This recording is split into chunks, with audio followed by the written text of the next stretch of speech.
내 목소리가 커서 어떻게 될지도 확실히 알 수 없는 그런 상황이 됐죠.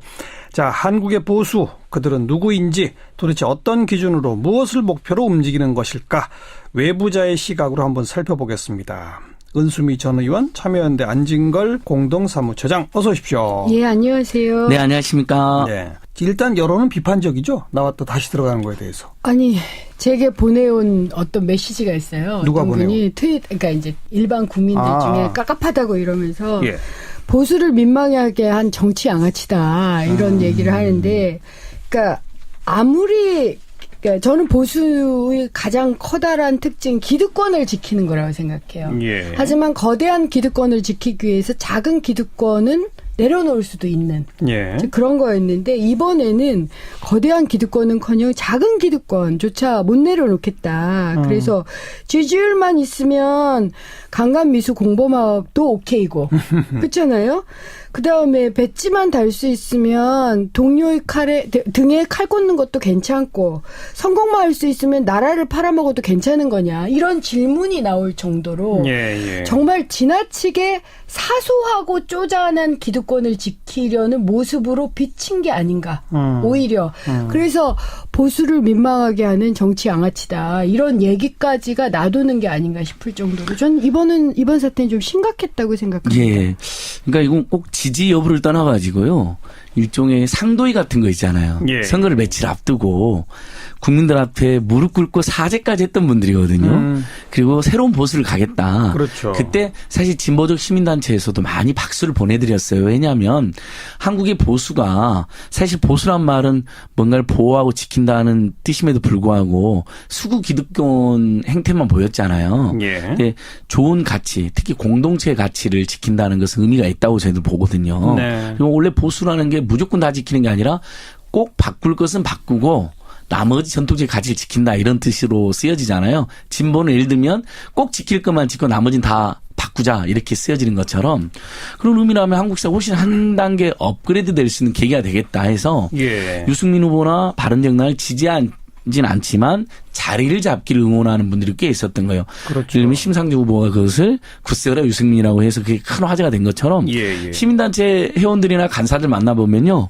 다 이 사람들도 농담 반 진담 반으로 굳세어라 유승민, 힘내라 황영철, 뭐 이런 이야기를 해요. 그 이유가 진짜 그 성향이 맞아서라기보다는 좀 말이 통하는 보수나 합리적인 보수가 한국 사회에 늘어났으면 좋겠다는 거였거든요. 그런데 불과 몇 달 전에 무릎 꿇고 거듭나겠다 해놓고는 갑자기 또 14명이 그렇게 선거 며칠 앞두고 아무런 명분이 없거든요. 실제 이분들이 그동안 최근에 이야기한 걸 보면 홍준표 후보나 자유한국당에 맹비난했던 분들이거든요. 말도 안 되는 행태라고 하면서. 네. 근데 그리 뽀록 간다는 건 상도위에도 국민들 보기에 너무 안 좋았다고 이분들이 보고 왜 있습니다. 갈 수밖에 없었을까? 뭐 우선 그걸 논하자면 왜 바른정당의 지지도는 그렇게 안 오를까? 즉 개혁적 보수도 필요하다. 조금 아까 안진걸 처장도 이야기한 것처럼 많은 국민들이 기대하고 또 뭔가 잘 되길 바라는 그런 마음이 없지 않아 있단 말이에요. 근데 왜 유승민 후보도 바른정당의 정당 지지도도 왜 그 한 4, 5% 요 정도 선에서 이렇게 돌파력을 보여주지 못할까? 그건 다시 말하면 우리 국민의 보수적 유권자들의 마음속에 근본적인 문제가 있는 겁니까? 어떤 아니요. 저는 뭐라고 보세요? 그것보다는요. 제가 이제 바른정당이 처음 만들어졌을 때, 탈당을 만들어서 저도 그게 궁금했어요. 아니 그래도 어쨌든 박근혜 정권의 잘못을 좀 인정을 하고 탈당을 해서 새로운 정당을 만든 사람들인데 왜들 그렇게 싫어하시냐 이렇게 여쭤봤더니 어떤 이제 모임이었었는데 그 모임에서 자기도 박근혜 정권이 잘못했다고 생각하는데 탄핵을 지지하시는 보수층들이셨어요. 그런데 이 사람들이 더 문제가 있다라고 생각하는 이유는 자기네들도 잘못한 거 아니냐. 그러면 탈당을 결행할 정도였으면 의원직을 내려놓을 정도로 하고 우리가 혁신한다, 이렇게 얘기해야지. 어떻게 자기네들만 나 잘못 없어 그래서 뽀르르 빠져나가냐. 요 정서가 굉장히 컸어요. 그러니까 자기 희생이 없다. 그러니까 물론 일부는 배신자다. 어쨌든 박근혜 전 대통령의 탄핵이 뭐 잘못되지 않았다서부터 좀 잘못됐다 하더라도 뭐 하여튼 이들은 배신자다라는 네. 정서도 있지만 또 한편 예. 박근혜 정권의 탄핵을 찬성했던 보수 진영 내에서는 이 사람들이 굉장히 자기 이익만 구하는 것으로 보여졌던 거예요. 아, 책임이나 반성이나 책임을 지려고 하지 않는다. 예. 어쨌든 보수 정치, 보수 정권을 완전히 뒤흔들어 놓은 사태잖아요. 그렇죠. 그런데 빠져나오면 그만이냐. 저 혼자 살려고 한다. 예, 뭐 이런. 이게 굉장히 컸어요. 저는 그 얘기를 듣고 저도 깜짝 놀랐거든요. 그래서 역으로 생각을 해보니까 만약 진보 진영이나 개혁 진영에서 꽤 큰 잘못이 있었다. 그런데 저 같은 사람이 그거 잘못했다라고 얘기하면서 그냥 탈당만 했다라고 하면 욕을 들었을 것 같더라고요. 아. 생각을 해보니까 비슷해요. 예. 그래서 저는 보수적인 유권자층의 중에서 합리적 보수 혹은 뭐 조금 그래도 기득권을 지킨다 해도 좀 합법적으로 지켜라. 네. 그렇죠? 이런 사람들의 마음을 얻을 수 있는 여지가 없는 상황에서 배신자로만 낙인이 찍힌 게 아닐까. 저는 그렇게 분석해요. 그러니까 최근 몇 년 사이 예를 들면 통합진보당 사태 때 진보 쪽에서 예. 좀 뭔가 말이 통하는 진보가 된다 해서 정의당 그룹이 뛰쳐나왔잖아요. 그렇죠. 근데 지금 정의당 그룹이 심상정 후보와 함께 선전하고 있잖아요. 예. 물론 부침이 있었습니다만 예. 그게 비춰보면 사실 국민들 입장에서는 정의당이 성장하고 또 바른정당이 성장해 좀 말이 통하는 진보와 보수들이 경합을 하는 이걸 이렇게 지켜보는 분들이 있었거든요. 한국 몇 년간 최근 상황까지. 근데 저는 바른정당은 바로 대선에 직면하면서 그 기회를 얄부 조금 그 제약했다고 생각을 해요. 왜냐하면 네. 처음에 촛불혁명 국면과 탄핵 국면에서는 당연히 박근혜 최순실의 범죄를 비호하고 그걸 막 극렬하게 이야기하는 자유한국당에 대한 실망이 많았기 때문에 바른정당 지지율이 더 높게 나온 적도 있었습니다. 예. 근데 막상 대선에 닥쳐가지고 정권 교체가 어찌됐든 자기들 원하지 않는 진보 또는 중도 쪽으로 넘어가게 생겼으니까 거기에 대해서 조금 더 예민해져서 이제 박근혜 범죄 비호냐 아니냐가 아니라 누가 진보적 정권 교체를 막을 수 있느냐 아니냐에서 선택이 힘이 있는 쪽으로 예, 쏠린다? 조금 더 힘 있는 쪽으로 간 것이 일부 영향을 끼쳤다고 생각하고요. 예. 두 번째는 한국의 보수와 수구가 구별이 잘 안 돼서 특히 분단 상황이나 북한 문제, 미국 문제만 결부만 되면 극단적이고 극렬한 주장에 힘을 얻게 되는 그런 경향이 있었습니다. 그동안에도. 최근에도 남북 관계가 다시 긴장이 고조되고 무슨 전쟁이니 폭격인 이런 게 나오면서 예, 예. 또 저쪽이 트럼프 정부로 바뀌면서 미국이 그러면서 아무래도 좀 더 상대적으로 합리적으로 보는 보수보다는 초강경 극단적으로 북한과의 대결을 선동하고 냉전적 사고를 거침없이 이렇게 내뿜는 네, 홍준표나 자유한국당 쪽으로 그 왔다 갔다 하던 분들 보수와 수구 사이 왔다 갔다 하는 분들이 좀 힘이 그쪽으로 더 간 게 아닌가. 그렇군요. 이런 이제 그것까지 이제 우리가 분석할 수 있는데 저는 이제 은수 의원님 말씀처럼 그래도 그걸 모르고 나간 게 아니거든요, 이분들이. 예, 어려운 길이라는 걸 알고 나갔는데. 본인들이 다 어려운 길을 여러 번 이야기했고, 방금, 그러니까 어제 전까지만 해도, 며칠 전까지만 해도 자유한국당과 홍준표 후보의 행태를 맹비난하는 분들이 꽤 있었어요. 예, 예. 장제원 후보도 그렇고, 그렇지 않았습니까? 막 사자호도 토하고. 근데 어쨌든 그런 행태가 예. 정치에 대한 국내 실망을 가중시키는 건 맞습니다. 예. 그렇군요. 그러니까 뭐 자기 혼자만 좀 면죄부 받고 살아보자고 탈당하느냐 이런 식의 어떤 비판이 있었다고 그랬잖아요. 네. 그랬다가 또 이 정당이 안 될 것 같으니까 다시 또 살아보겠다고 네. 탈당해서 돌아가는 이게 2중 3중이 되겠네요. 그러니까요. 아니 제가 오늘 이제 그 자유한국당 홍문표 의원이 예. 모 인터뷰에서 뭐라고 얘기를 했냐면 좌파에게 정권을 내줄 수 없습니다. 저는 이런 이제 발상을 하는 게 참 놀랍다라고 생각해요. 네, 네. 거의 좌파가 죽일 놈 같은 느낌의 표현으로 들렸으니까 그건 아니잖아요. 가치관이 좀 다를 뿐이지 지금 파트너라고 생각을 해야 되는데 그런 사고가 없는 거죠. 예. 그런데 오히려 보수 유권자들 입장에서는 그래 좌파에게 정권 줄 수 없어 라고 하는 사람들보다 더 못하다라는 느낌이 들게 만드는 거예요. 그래서 사실은 저는 대선 이후에 어차피 저는 이 바른정당이 길게 볼 수밖에 없는 정당이라고 생각하고 예. 보수의 재편이 있지 않겠습니까? 근데 이런 식으로 바른정당의 일부 의원들이 이 자세를 취하면서 그러면서 사실은 조금 보수가 말이 되는 좀 합리적인 그리고 적어도 헌법을 지키는 수준의 예. 보수적 재편을 위해서는 좀 더 시간이 더 걸리는 굉장히 어려워진 게 아닌가 하는 생각이 맞습니다. 들어요. 예, 이제 선거 막판이니까 막 초조해서 안달이 나서 명분은 뭐 친북 좌파 정권에 못 넘긴다는 거지만 실제로는 조금이라도 지지율 더 나온 후보한테 이렇게 기대해서 다음에 정치적 이익을 도모하는 행태였다고 그렇죠. 생각하는데 예, 예.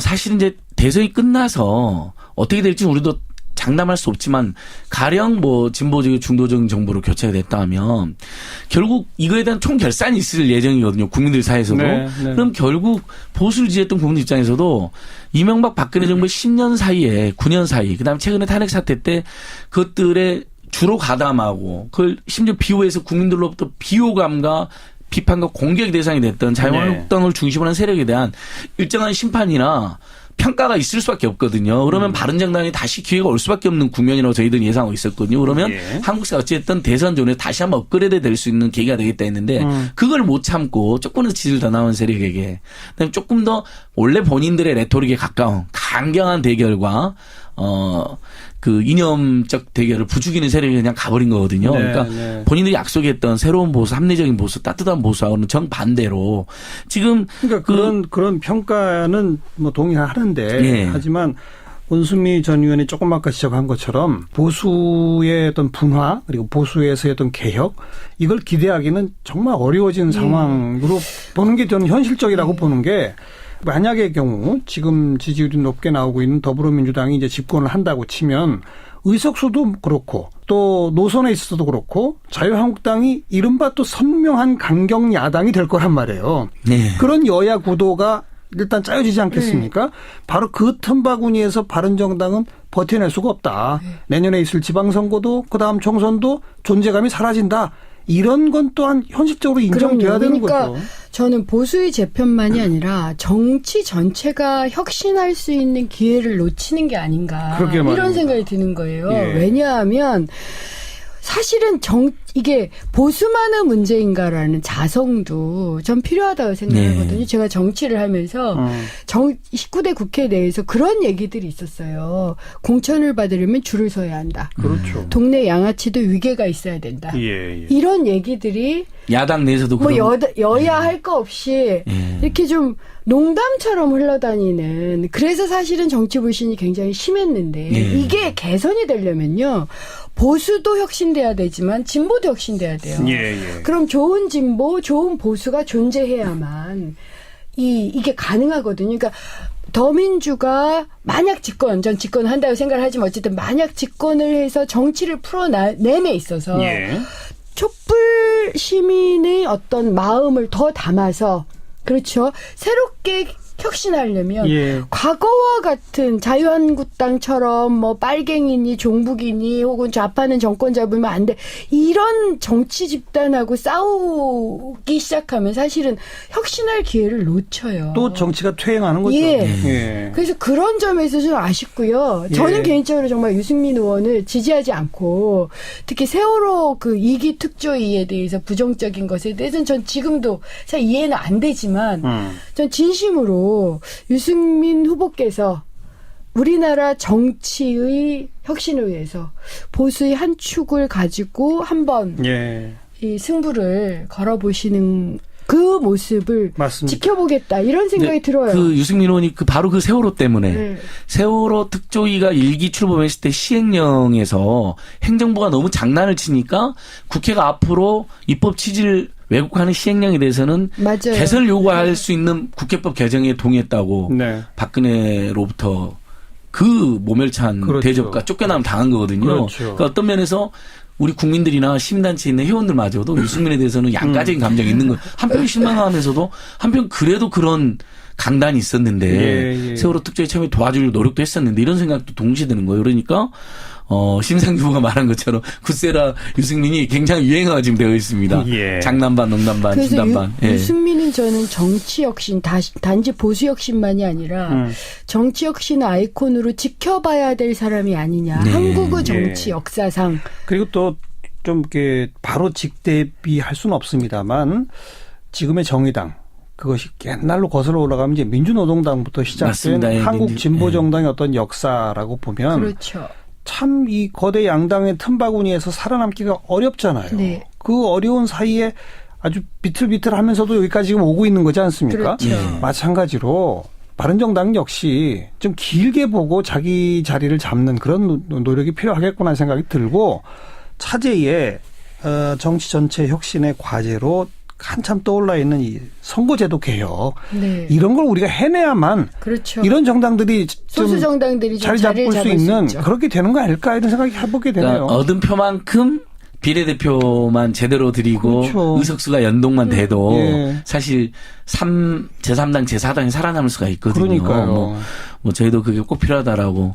원래 이제 문재인 후보나 민주당에서도 예. 원칙적으로는 지지를 해줬는데 예. 이렇게 힘을 많이 안 실어준다라는 이제 심상규 후보로부터의 좀 지적도 있었는데 네. 그런 부분은 좀 나중에 혹시 정권 개최가 된다 하더라도 좀 제대로 해줬으면 좋겠습니다. 예. 근데 국민들이 대단한 게요.